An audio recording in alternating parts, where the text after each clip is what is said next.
ताकि ताकि ईश्वर को हम मान सके और जान सके।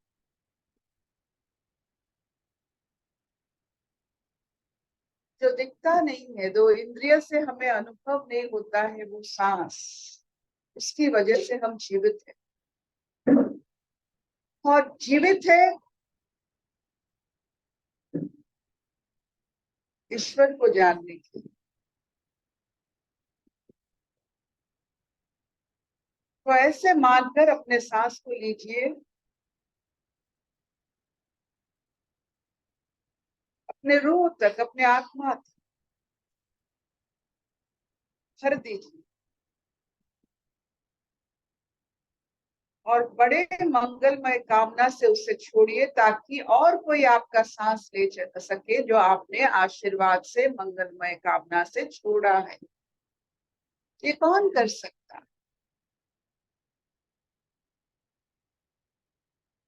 जो पल पल जागृत रहता है।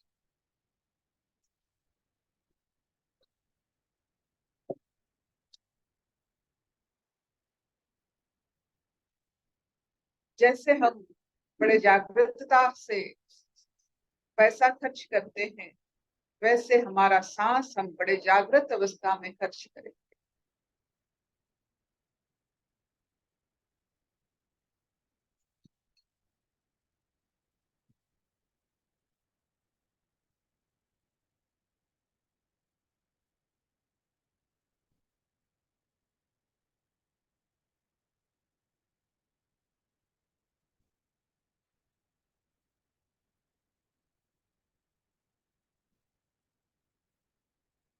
प्राकृतिक रूप में आप अगर सांस लेने प्रक्रिया को आप देखोगे, जब आप सांस लेते हो ऊपर उठते हो,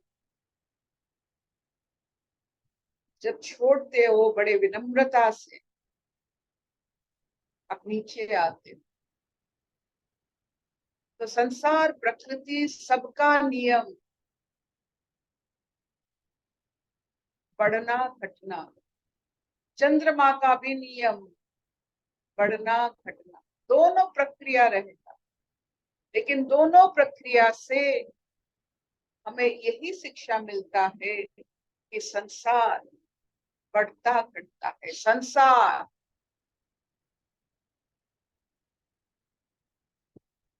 एक ही जैसा कभी किसी का संसार नहीं रहता है, और नहीं रहना भी चाहिए। हर दिन, हर मुहूर्त, हर लम्हा नयापन रहे।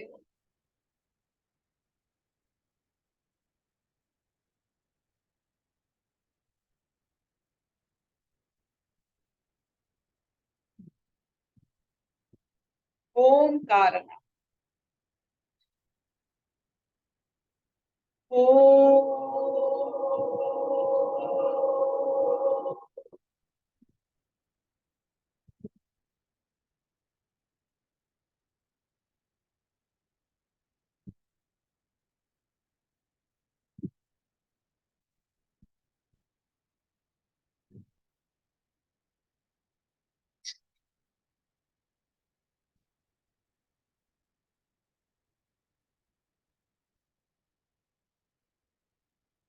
इस आनंद स्थिति में सबको स्वागत।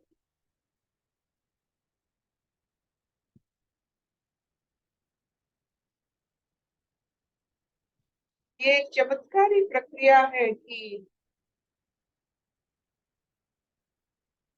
अहम जैसा बड़ा ढीठ अंश अपना ओंकार नाद से ही खुलता है। जैसे जल में नमक खुलता है, ओंकार नाद से अहम खुलता है।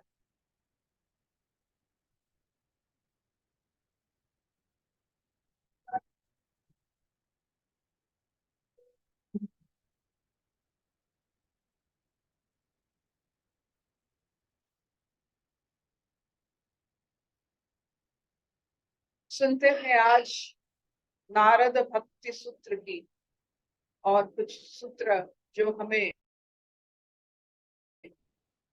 भक्ति को रस माना गया है, ज्ञान को रस नहीं।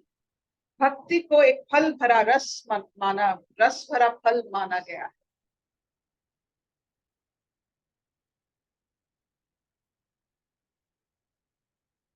जिस रस से रास होती है वो भक्ति है। जिस रस से कीर्तन होती है, संकीर्तन होती है, मिलकर सम कीर्तन, सब मिलकर ईश्वर के गुणगान करते हैं, अपने आप को भूल जाते हैं। जो रस इसमें निकलता है भक्ति में, जिसका निकला हुआ है वो ही सिर्फ जान सकता है भक्ति में कितना अलौकिक शारीरिक मानसिक अनुभूतियां। शरीर नृत्य करने लगेगा, मन जैसे उड़ता हुआ पंछी हो जाता है।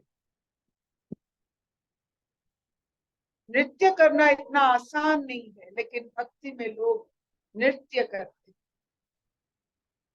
ये शारीरिक अहंकार को छोड़कर ईश्वर प्रभु की गुण गाकर अपने लचीलापन का और अपने जो कहते हैं समर्पित भाव का दर्शन होता है नृत्य। तो सुनते हैं आज शैली जी से। हरिओम अर्पिता दीदी। हरिओम एवरीवन। कल हमने भक्ति सूत्र 38 तक पढ़े थे, आज 39 से शुरू करेंगे। महत संगस्तु दुर्लभो अगम्यो अमोघश्च। महत संगस्तु दुर्लभो अगम्यो अमोघश्च। महापुरुषों का संग दुर्लभ, अगम्य और अमोघ है। महापुरुषों का संग दुर्लभ, अगम्य और अमोघ है। लभ्यते तत्कृपैव, लभ्यते अपि तत्कृपयैव। उस भगवान की कृपा से ही महत पुरुषों का संग भी मिलता है। उस भगवान की कृपा से ही महत पुरुषों का संग भी मिलता है। हरिओम। महत्व, महापुरुष, पुरुषोत्तम, ये दोनों के बीच में क्या रहस्य है? एक पुरुषोत्तम है, एक महापुरुष है। क्या एक है? महापुरुष और पुरुषोत्तम क्या एक ही शब्द है? एक ही चीज को वो सिखाता है? देखते हैं। पहला शब्द पुरुषोत्तम श्री राम जी की आचरण से बनी। पुरुषोत्तम, जब कोई पुरुष एक नारी ग्रहण करता है जीवन भर, जैसे एक नारी जब एक पुरुष को ग्रहण करता है उसे सती माना जाता है, वैसे काय मन वाक्य से अगर एक पुरुष एक नारी में सीमित रहता है, अपने गृहस्थ करता है, तो उसे पुरुषोत्तम कहा जाता है, उत्तम। तो इंद्रियों को जो अपने जो प्रेम से रस भरा और अपनी दाम्पत्य जीवन, गृहस्थ जीवन जो एक ही प्रेम से निर्वाह करता है, उसे हम पुरुषोत्तम कहते हैं। ये जो शब्द राम जी से शुरू हुआ है कि एक पत्नी जीवन कर, ये छोटा सा शब्द नहीं है। उस समय 1000 पत्नी रख सकते थे, 1000 प्रेम कहानी गढ़ सकते थे। एक प्रेम कहानी गढ़ना ये सिर्फ पुरुषोत्तम ही कर सकते।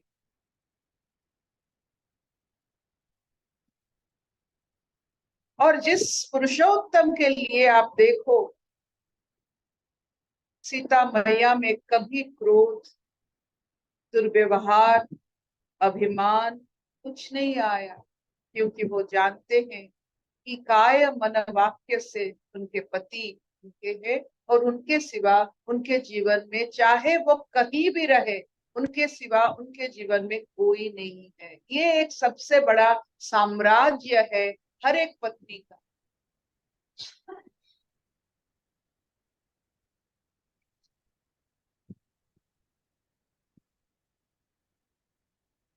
और महापुरुष कौन है?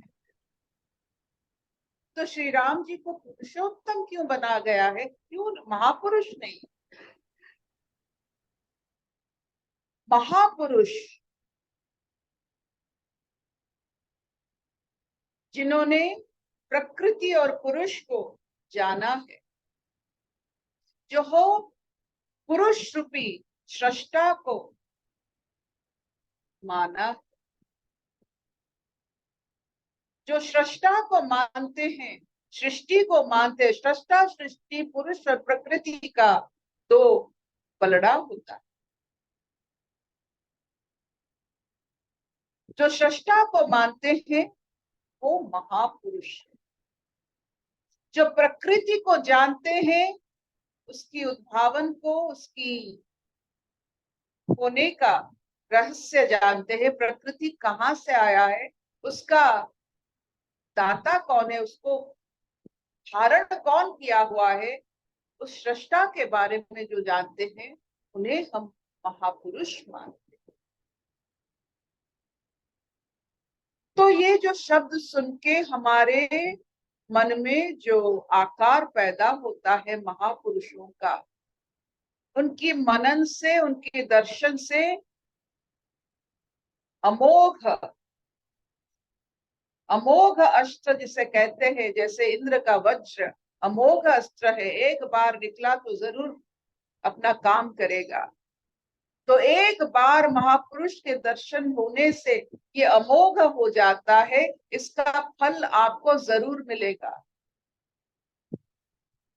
और कैसा फल मिलता है महापुरुषों के दर्शन से, मनन से, चिंतन से और कथन से और सुमिरन से, भजन से, जो भी से महापुरुष के भावों से एक चीज मिलता है,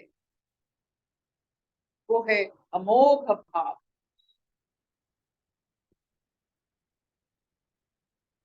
वो कष्ट है, महापुरुषों के दर्शन कष्ट है। वो जो रास्ता होता है उनके दर्शन के लिए, जो रास्ता है वो बहुत कष्टकारी है, कष्टदायी है। लेकिन एक बार उनके दर्शन मात्र से आपको फल मिलता है। आप कहो मुझे, आप बड़े बड़े इमारतें देखते हो, बड़े बड़े लग्जूरियस होटल देखते हो, फल क्या मिला आपको?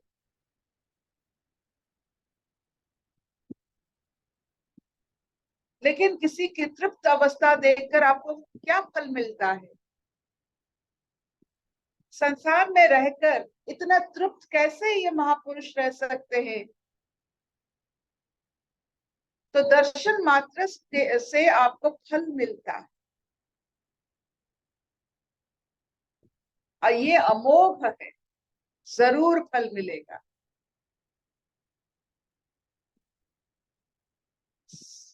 फिर आगे बढ़िए। जी दीदी। तस्मिन् तत् जने भेदा अभावात्, तस्मिन् तत् जने भेदा अभावात्, क्योंकि भगवान और उनके भक्त में अभेद है, अर्थात कोई भेद नहीं है। क्योंकि भगवान और उनके भक्त में अभेद है, अर्थात कोई भेद नहीं है। तदेव साध्यताम, तदेव साध्यताम, तदेव साध्यताम, तदेव साध्यताम। उस महत् संग की ही साधना करो, उसकी साधना करो, उसकी ही साधना करो, उसकी साधना करो। तो ये जो हमें एक राह दिखलाई गई है, उस राह में सृष्टा की खोज में महापुरुषों की दर्शन होती है। प्रकृति की खोज में माया की दर्शन। मायावी, मायाविनी, बदलता हुआ संसार नजर आता है। ये अमोघ क्रीड़ा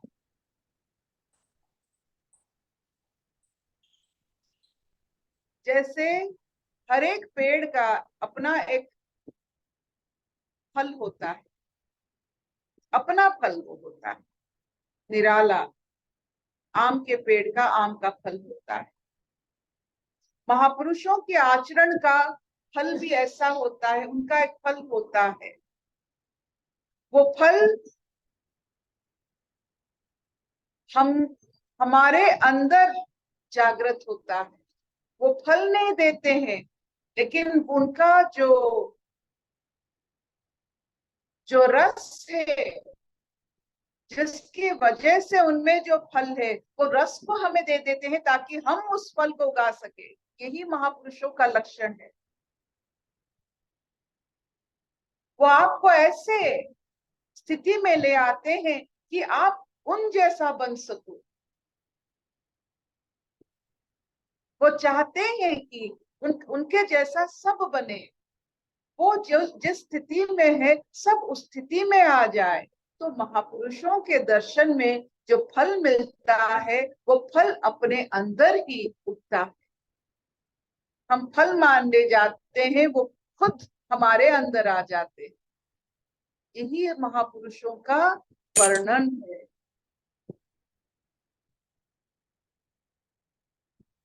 इसे थोड़ा मनन करके आप देखिए, सब देखिए हमारे जीवन में क्या हम महापुरुष है?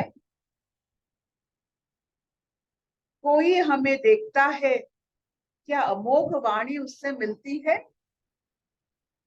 क्या हम महापुरुष बन सकते हैं ताकि सबका प्रारब्ध हमको देखने से ही खत्म हो जाए?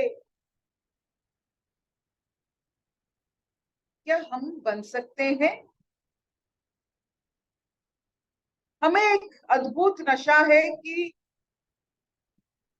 किसी और को महापुरुष कहना, किसी और को ईश्वर कहना, किसी और को भगवान कहना, किसी और आकार को भगवान मानना, चाहे वो पत्थर हो, वृक्ष हो, ये हमारा जैसे बड़ी संस्कृति है। ये जरूर है कि हम सबको भगवान मानते हैं, लेकिन खुद को क्यों नहीं मान सकते हैं? जो सबको मानता है वो खुद को क्यों नहीं मानता है? अगर पत्थर भगवान हो सकता है आपके विश्वास से, आप क्यों नहीं बन सकते? जो चीज आपने देखा, सबको भगवान माना, लेकिन खुद को कभी नहीं माना ईश्वर का एक अंश। भगवान क्या होता है? जो ईश्वर ईश्वर सब जानते हैं, जो सब जानते हैं वो ईश्वर है। जो ईश्वर को जानते हैं वो भगवान है।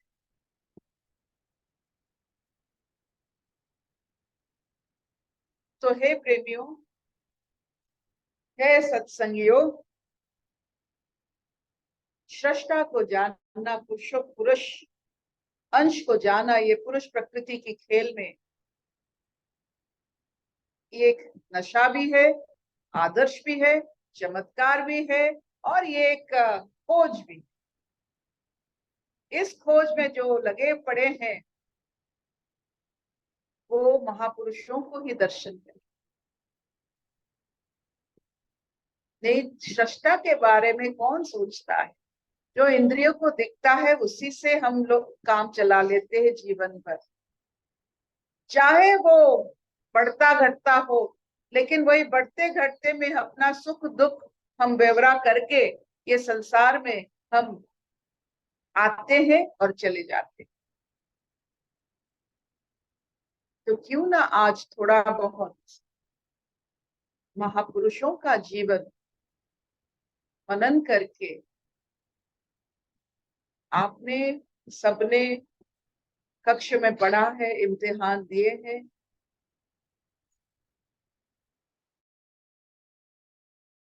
प्रमोशन भी होता है, तो क्यों ना। सबको, पत्थर को ईश्वर मानने वाले क्यों अपने आप को ईश्वर नहीं मान पाते।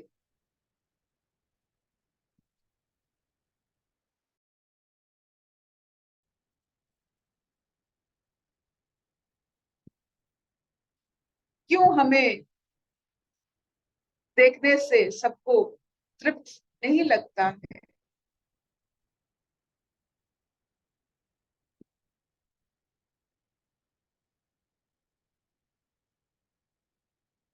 Will this do?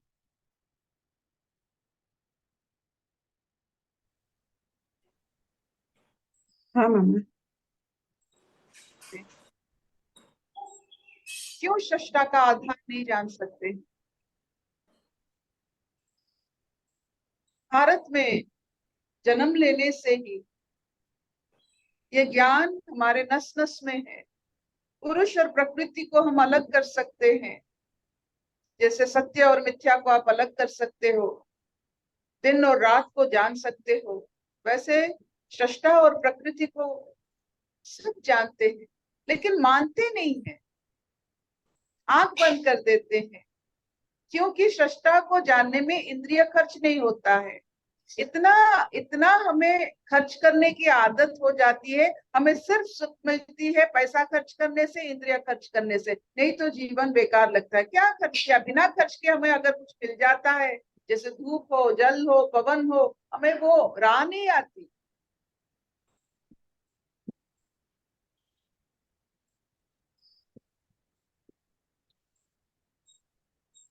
तो जो आप बिना इंद्रिय, बिना पैसा, आपको जो मिल रहा है उसे थोड़ा ध्यान दीजिए। आप देखोगे आपको बेशुमार प्रेम, आदर, सम्मान, आपका होने का वजह, ये सब पड़ा। अशतो मां सत्कमय, तमसो मां ज्योतिर्गमय, मृत्युर्मां अमृतंगमय। सर्वे सुखिनः सन्तु, सर्वे सन्तु निरामया, सर्वे भद्राणि पश्यन्तु, मा कश्चित् दुःखभाग् भवेत्। ॐ शान्ति शांति शांति। महापुरुषों के दर्शन हो और किसी के लिए भी आप महापुरुष बने। एक दूसरे को राह दिखाते दिखाते प्रकाश की ओर सब चलेंगे।